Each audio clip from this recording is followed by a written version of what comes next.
여러분 안녕하세요. 김민석 매니저입니다. 오늘은 여러분들한테 말씀드릴 내용은 세력 관련돼서 좀 설명을 드릴까 해요. 우리가 이제 앞으로 코스닥에 대한 사이클이 좀 기대가 된다라고 말씀을 드렸는데, 코스닥 증시는 우리가 좀 잘 알고 있는 것처럼 세력들에 대한 핸들링이 많이 나타나는 그런 시장이죠. 그러다 보니까 코스닥에 대한 장세가 이어진다라고 하면은 이 세력에 대한 핸들링을 좀 우리가 잘 아셔야 돼요. 그래서 앞으로 투자를 하면서 더욱더 신중하셔야 될 거고요. 더욱더 고민이 많아지실 거고, 페이크라든지 눈속임이 지속적으로 많이 나타나면서 심리전이 많이 나타날 수 있는 시기가 지금 앞으로 나타날 장세에 대한 시기가 그런 시기입니다. 그래서 우리가 심리적으로 속지 않기 위해서는 여러 가지 패턴에 대한 분석도 하셔야 되고, 지금 나타나고 있는 이 현상들이 어떠한 의미를 가지고 있는지 그런 거를 좀 객관적으로 판단을 해야 되는 그런 안목이 필요하시겠죠. 그러다 보니까 좀 말씀드릴 내용들이 너무나 많지만 오늘은 간단하게, 지금 매도세가 나타나기 시작을 하면서 빠지기 시작할 때는 크게 세 가지로 제가 이제 분류를 해서 봅니다. 첫 번째로는 패닉셀인지, 두 번째로는 겁죽인지, 세 번째로는 세론인지. 보통 이제 주가가 하락을 하기 시작을 하면요, 이렇게 세 가지 요소로 움직인다라고 보시면 돼요. 큰 정의로 봤을 때 사실 이 세 가지 이유 외에는 하락할 이유가 없죠. 그래서 패닉셀 같은 경우에는 악재가 터졌는지, 우리가 모르는 뭐 내부적인 악재가 될 수도 있고요, 아니면은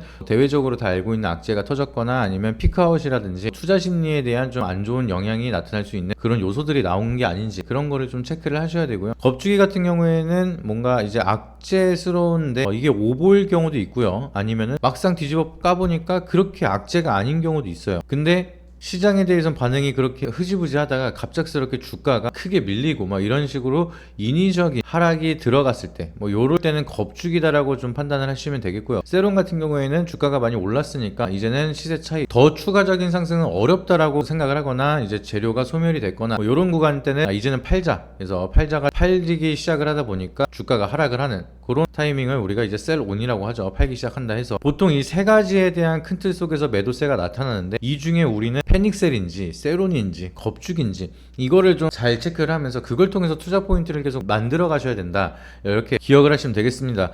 그리고 우리가 이제 코스닥 기업들을 계속해서 매매를 하면서 이것저것 현상들을 체크를 하시면요, 저랑 좀 매매를 하시면서 저는 거의 코스닥 위주로 매매를 하다 보니까 뭐 세력에 대한 핸들링이라든지 이런 것도 많이 언급을 드리면서, 그걸 통해서 좀 분석이라든지 제 의견을 많이 말씀을 드리니까 아시는 분은 아시겠지만, 보통 주가가 우리가 예상치 않게 좀 이거는 납득이 안 된다, 이런 현상들이 있을 거예요. 근데 이런 납득이 안 되는 현상들을 세력에 대한 심리를 조금 인용을 해서 우리가 생각을 한다라고 하면은 보통은 납득이 되는 경우가 많습니다. 해석이 되는 경우도 많고, 그래서 모든 현상들이 세력들이 만들었다라고 보기는 어렵지만, 특히나 코스닥 시장에서 우리가 이해할 수 없는 현상들이 왜 그런지에 대해서 조금 더 깊게 파보고 여러 가지 다방면으로 좀 투자 시나리오를 세워본다라고 하면 이해가 되는 경우가 굉장히 많습니다. 그렇기 때문에 우리가 코스닥 매매를 이제 주력적으로 한다라고 하면 이 세력에 대한 심리, 그리고 개인들에 대한 심리를 어떻게 하면 역이용할지, 그 역이용하는 세력들에 대한 관점을 통해서 우리가 투자 포인트를 세워야지만 좀 더 살아남는데 용이할 수가 있겠죠. 그래서 그 부분에 대해서 좀 이제 말씀을 드리려고 하고요. 제가 매주 월요일날 매일경제 주상전화 2부에서 이제 시간에부터 해가지고 종목 상담 이제 전화 상담을 진행을 하고 있습니다. 그래서 월요일날, 이번 주 월요일날 제주맥주랑 보로노이 이 두 종목을 이제 저한테 질문을 주셔가지고 여기에 대한 답변을 드렸습니다. 근데 보로노이는 시간에 하한가를 간 상황이었고요, 제주맥주 같은 경우에는 3% 정도 상승 중이었던 상황에서 저한테 여쭤보셨어요. 그게 한 5시 50분 45분 요때부터 시작을 하는데, 시간의 거래가 끝나기 전에 이제 질문이 주신 거죠. 근데 보로노이 같은 경우에는 시간에 하한가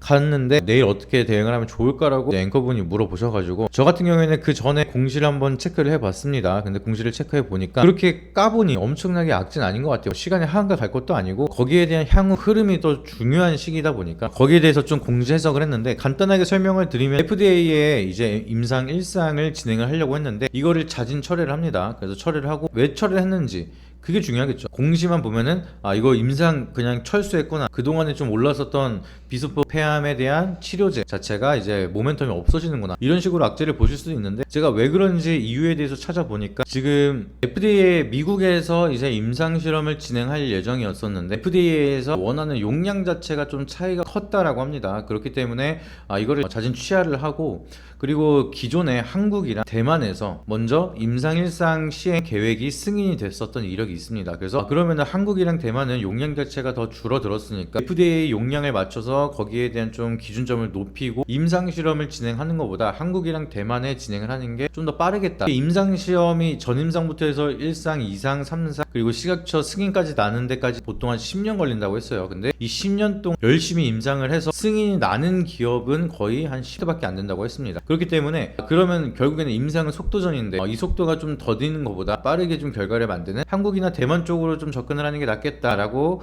좀 진행을 한 다음에 임상 철회를 하고 다시 진행 준비를 한다라고 해석을 하겠죠. 그래서 제가 말씀을 드렸던 게 일단 겁주기가 들어갔기 때문에 내일 장중에도 더 밀 거예요. 근데 거래량이 일단 시외에 너무 안 붙었어요. 옛날에 진짜 시간에서 악재 뜨면요 하한가에 한 200만 주 이상 쌓여 있으면서 팔고 싶어도 못 팔게 만드는 너도 나도 팔라고 하는 그런 흐름들이 만들어져야지만 그 다음날 한 15 이상 갭으로 하락을 시작을 하고 그리고 쭉 밀리는 그런 모습이 나타나는데 한 10만 주 정도? 그 정도 거래량으로 이제 시간에 하한가를 갔으니까 거래량이 일단 너무 적고 그리고 공시 자체도 막상 까보니까 그렇게 악재도 아니고 그래서 제가 방송에서 말씀을 드린 게 원래는 이제 시간의 상담이라는 전화 상담 뭐 이럴 때는 뭐 타점 같은 거를 말씀 안 드립니다. 근데 이거는 대놓고 이제 장난치를 치는 거다 보니까 그렇게 너무 걱정하지 마셔라. 그리고 10% 이상 요거는 방송 이제 매일경제 재방송에 다 있어요. 그래서 10% 이상 조정을 받으면은 오히려 매수 타점이 나올 거다 이렇게 말씀을 드렸습니다. 그리고 나서 이렇게 올라오고 오늘도 올라오는 그런 모습 보여주고 있죠. 13까지인가 하락을 하고 나서 그래서 보르노이 시간일 때도 좀 정확히 말씀을 드렸고 제주 맥주도 마찬가지로 코스닥이죠. 그래서 요것도 제가 봤을 때 요거는 시간의 상승을 보여주고 있고 냉동김밥 관련된 기업의 지분 투자를 이제 80억 정도 한다. 그래서 냉동김밥이 굉장히 핫하고 지금 없어서 못 팔고 있는 그런 제품을 만드는 기업이다 보니까 냉동김밥에 대한 재료 가지고 좀 좋은 흐름을 이어갈 수 있을까 이렇게 물어보시더라고요. 그래서 제가 말씀을 드린 게 제주 맥주는 사지 마셔라. 원래 이렇게 강력하게 말씀 안 드리는데 방송에서 사지 마셔라. 그리고 보유하고 계신 분들도 팔아라. 그때 물어봤을 때가 요때였어요. 요때니까 이제 오늘 들어간 사람 말고는 다 수익 중이시니까 이런 종목 가지고 욕심내지 마시고 수익부터 챙겨라. 그리고 신규 진입 고민하시는 분들은 사지 마셔라 이렇게 말씀을 드렸어요. 그 이유는 지금 이때부터 감자가 된다라고 공시가 나왔거든요. 그래서 하한가 근접할 때까지 갔다가 다시 한번 이걸 끌어올리고 어거지로 여기까지 올린 거예요. 근데 지금 냉동김밥이 핫하다 보니까 거기에 대한 좀 재료 만들어 주고 나서 주가 끌어올리고 나서 설거지 하려고 딱 그런 모습이 보이는 거예요. 옛날에 우리가 초전도체 이거 진짜 개발이 된다라고 하면은 경단위로 이제 경제적 수혜를 받을 수가 있는 엄청난 물질이라고 해서 기대감이 엄청 났었죠. 그래서 뭐 CCS라든지 신성 델타테크라든지 뭐 이런 종목들이 가다가 이제 엄하게 아센디오라든지 이런 연예인 회사 이런 회사들이 갑자기 초전도체에 대한 사업의 구성을 추가를 하기 시작을 하면서 초전도체 관련주인 척 막 주가를 끌어올리기 시작을 했었습니다. 그래서 그런 흐름들을 보니 그때랑 흐름이 좀 비슷하게 지금 감자 돈이 없어서 상장 폐지 피하려고 감자를 하고 적자가 계속해서 나는 회사가 급하게 80억이라는 지분 투자를 했다. 이거는 그냥 주가 끌어올린 다음에 개미 꼬셔서 설거지 한탕 하려고 하는 건 저는 그렇게 생각을 했어요. 그래서 그런 인위적인 흐름이 보여지고 있으니까 사지 마셔라 이렇게 말씀을 드렸고 그리고 나서 그 다음날부터 이렇게 쭉 내려가는 흐름 이렇게 만들어지고 있습니다. 사실 여기서 올라온 것도 말이 안 돼요. 근데 여기서 더 가는 건 말이 더 안 되죠. 그렇기 때문에 저는 여기서도 이제 비중을 줄이거나 파셔라 욕심내지 마셔라 이렇게 말씀을 드렸어요. 추천한 종목은 아닌데 그래도 상담에 대한 문의가 들었으니까 방송사 근데 여기까지 이렇게 다시 올랐죠. 그래서 여기서 파는 거는 제가 이제 뭐 맞췄다라고 하긴 어렵겠지만 뭐 세력이 여기서 다 털고 나갔는지 아니면 보유하고 있는지 이것도 오전 내내 막 마이너스 27 막 이렇게 유지하다가 오후장에 갑작스럽게 올리고 이렇게 쭉 올린 거예요. 근데 오전장에 이걸 안 털릴 수 있는 사람이 어디 있어요. 그래서 그 부분은 틀렸지만 그래도 이런 종목 자체는 내가 욕심을 내선 안 된다. 그거에 대한 원칙은 분명하게 지키셔야 돼요. 그래서 제가 요거는 절대 접근하지 마셔라 말씀드리고 이렇게 피했으니까 항상 우리가 주식을 이렇게 타점을 잘 잡는 것도 중요하지만요 이런 식으로 리스크를 피하는 것도 굉장히 중요합니다. 그래서 세력에 대한 핸들링을 좀 잘 이해를 한 다음에 겁주는 건지 아니면 어떠한 의도가 있어서 의도적으로 인위적으로 주가를 끌어올리는 건지 이거를 구별을 잘 하셔야 돼요. 그래서 한글과 컴퓨터 같은 경우에도 이제 전 영상에서 라이브 방송에서도 말씀을 드렸는데 요때 밀렸는데 요것도 시간에 좀 장난질이 많다라고 말씀을 드렸죠. 요거는 진짜 패닉셀이 아니다. 세론도 아니다. 이거는 세력들이 적은 돈 가지고 장난치는 거다라고 말씀을 드렸고 그 밑으로 안 빠지고 있어요. 그래서 제가 봤을 땐 여기서 바닥에서 매집 물량이 다 끝난다라고 하면 올라갈 거라고 생각을 하는데, 세력에 대한 장난질이 만들어졌을 때 그리고 나서 주가가 안 오른다, 이거는 세력에 대한 유무는 확인이 되는데 주가가 안 오르는 거는 답은 하나예요. 매집이 덜 끝났다. 결국에는 세력 입장에서도 매집을 해야 내가 물량을 충분히 모아야 끌어올릴 수도 있고요. 그리고 그만한 수익을 만들 수도 있습니다. 얘네들이 인생을 걸고 이제 매집을 한 다음에 주가 조작을 하는 애들이기 때문에 확실하게 준비를 해놓고 해야 돼요. 얘네들도 100% 성공하는 게 아니기 때문에 그 실패에 대한 확률을 최대한 줄여야 됩니다. 근데 한글과 컴퓨터 같은 경우에는 지금 매집이 생각보다 덜 된 거죠. 그리고 여기서 한 22만 주 이제 2대주주 사모펀드인 HCIIH가 이제 FIA 재무적 투자 요건에서 일부 지분을 매도를 했어요. 그러면 이 22만 주 지분이 물량이 세력이 다 가져간 게 아니라 개인들한테도 또 분산이 됐겠죠. 그러면은 위에 올리면은 쏟아질 물량들이 22만 주 중에 한 얘네들이 한 7만 주 잡았어요. 그러면 15만 주 쏟아질 거를 예상을 해야 되다 보니까, 그러면 주가를 밑으로 내려서 예상되는 이 22만 주에 대한 남은 물량들을 또 끌고 내와야지만 또 위로 올릴 때 수월할 수가 있겠죠. 그래서 그런 요건도 있을 거고, 기존에 있었던 여기서 한번 차익 매물을 쏟아냈기 때문에 주가가 밀리면서 다시 한번 매집을 해야 되는데 원하는 물량이 빠르게 안 나오고, 지금 AI에 대한 기대감이 너무나 크죠. 그러다 보니까 개인들이 기대감이 많이 큽니다. 그래서 물량을 안 내놓고 있다 보니까 주가를 좀 많이 밀고 있는 그런 상황이 나타나고 있는데, 이 물량에 대한 매집이 끝났다라고 하면은 좀 더 강하게 올라갈 가능성이 있죠. 그래서 거기에 대한 좀 시간 싸움을 하고 있는 상황이고, 최악의 시나리오는 여기서 물량이 진짜 안 나온다 그러면 여기 깨트리고 패닉 유발을 할 거예요. 겁주기죠. 그래서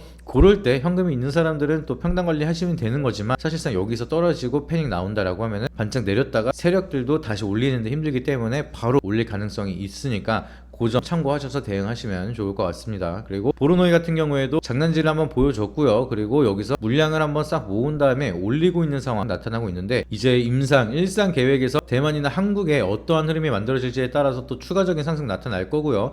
그리고 바이오에 대한 흐름 상당히 좋게 만들어지고 있다 보니까 일상부터 삼상까지는 갈 길이 멉니다. 거의 10년 바라보고 이제 거기에 대한 기대감을 끌고 가야 되는데, 이제 일상의 시작이니까 약간 트레이딩 자리로 조금 더 남아 있으니까 좀 반등이 줄 때 거래량 터지면은 정리하셔라, 이렇게 접근하시면 됩니다. 그래서 오늘은 진짜 간단하게 이 패닉셀인지 겁죽인지 그런 유무에 대해서 어느 정도 지레 짐작을 할 수 있는 그런 방법에 대해서 설명을 드렸는데, 진짜 이 세력들에 대한 핸들링하는 심리전 싸움에 대해서 여러분들이 배워야 될 내용들이 너무나 많습니다. 진짜 매집을 하고 있는 건지, 그리고 겁을 주는 건지, 설거지를 하는 건지, 그리고 얘네들이 어떤 식으로 지금 자금을 끌어서 이제 주가 조작을 하는 건지. 보통 명동사채에 가서 돈을 빌려서 자금을 땡기고 선수팀을 붙여서 주가를 끌어올리고 그리고 엑시트를 하는 그런 경우가 많거든요. 근데 이런 과정 속에서 또 이제 나타나는 현상들이라든지 예상되는 핸들링이라든지 이런 것들을 우리가 종목마다 다 다르기도 하고요. 이 패턴이 다 규격이 맞는, 딱딱 떨어지는 것처럼 다 맞아 떨어지지도 않아요. 그렇기 때문에 이러한 전체적인 큰 틀을 통해서 생각을, 시나리오를 끊임없이 만드셔야 되는 거고요. 그리고 그걸 통해서 대응에 대한 시나리오를 끊임없이 만드셔야 된다. 그래서 내가 봤을 땐 내 경험상 제주맥주 같은 경우에는 설거지 준비 중이다,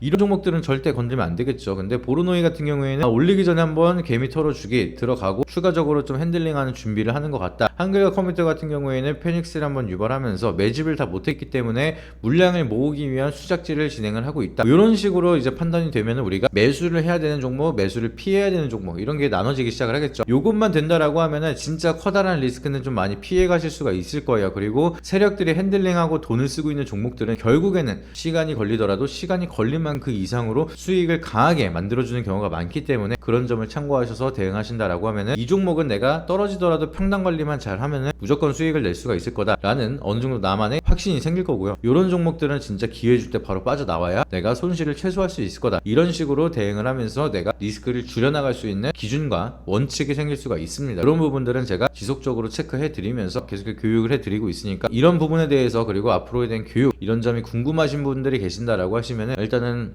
채널 구독과 좋아요 한 번씩 눌러주시고, 네이버 밴드에 매일경제 김민성 검색하시게 되면 제가 장중에 지속적으로 체크드리는 정보들 무료로 밴드를 통해서 받아보실 수가 있으니까 오셔가지고 많은 정보 받아보시고 투자에 대한 학습 해보시기를 바라도록 하겠습니다. 이상입니다.